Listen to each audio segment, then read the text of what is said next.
But Jim, a few more questions before we wrap things up. This next question. I got a question for you. Where are we watching TakeOver on August 22nd? I believe I will be in the office here in Last Manor. I'll be sitting here, maybe eating a pizza, perhaps French toast. What? The last pizza and French toast. You'd have the syrup on your pizza. One or the other. I didn't say French toast. I didn't say and. I said or. Well, anyway, the point is we had asked on a previous show, is this on Peacock? Apparently it's on Peacock.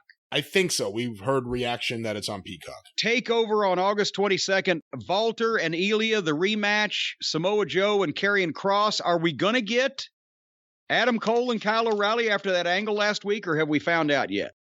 I assume we are not only getting it, but it's going to be Adam Cole's last night in the company.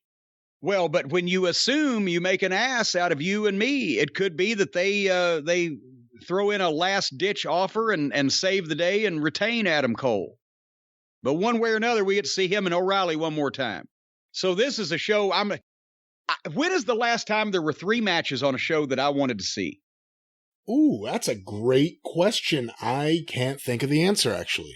I don't know that there's been one in the last 3 decades, so we'll find out. Anyway, what's your question? This question sent to CornyDriveThru at gmail.com from Greg Charles in Biloxi, Mississippi. I'm trying to figure out how the 90-day compete clause works, I think it means non-compete, when a wrestler is released. If the company voids the contract, how can they enforce a non-compete since it was them breaking the contract, not the wrestler? Does the company continue to pay the talent for 90 days that they aren't allowed to go work somewhere else? Or is the released wrestler out of both work and the paycheck? No, and this... I wish more people understood this. There is a 90-day non-compete clause in most of the WWE contracts. I think in the past, sometimes it had been 60 days. Maybe that was in developmental, blah, blah, blah. But the point is, during that period of time, they are paying you, and that's why you can't do anything else. They don't release you and say, okay, you got your last check, pal, but for 3 months you can't do anything.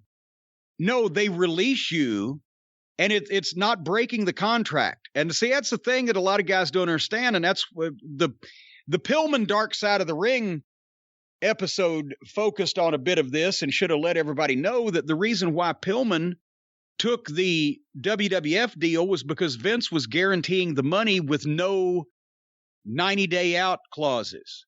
Whereas WCW early on in the 90s started putting in clauses in their contracts where, yeah, I'll sign you, Brian, for 2 years for $500,000 a year.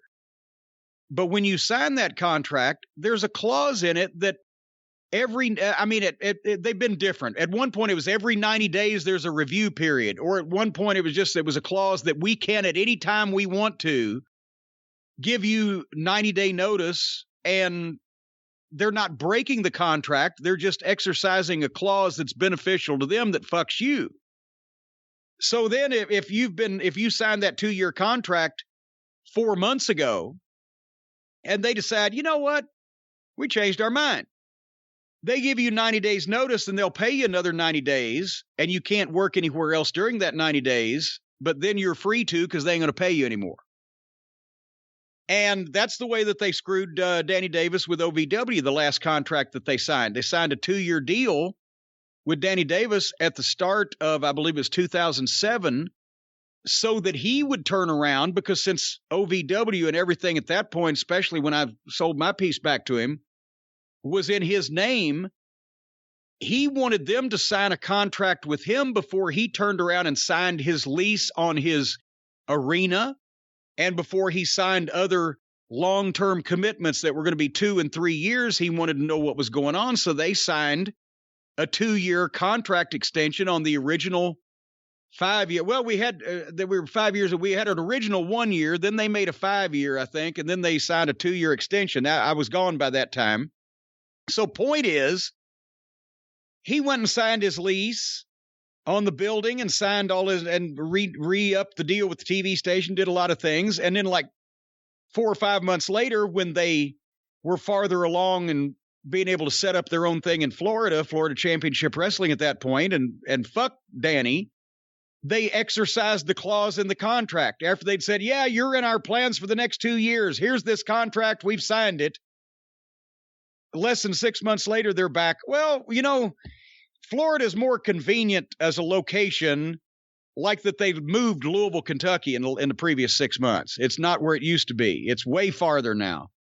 So they do that to get what they want at the time. And if guys don't have the pull to get the 90-day clause or periodic review clause or whatever taken out and just make it a straight 2 years for this much money, pay or play, whatever, then that's what happens to them. That's how they fucked Gallows and Anderson on those big contracts that they signed and then held them for 4 months.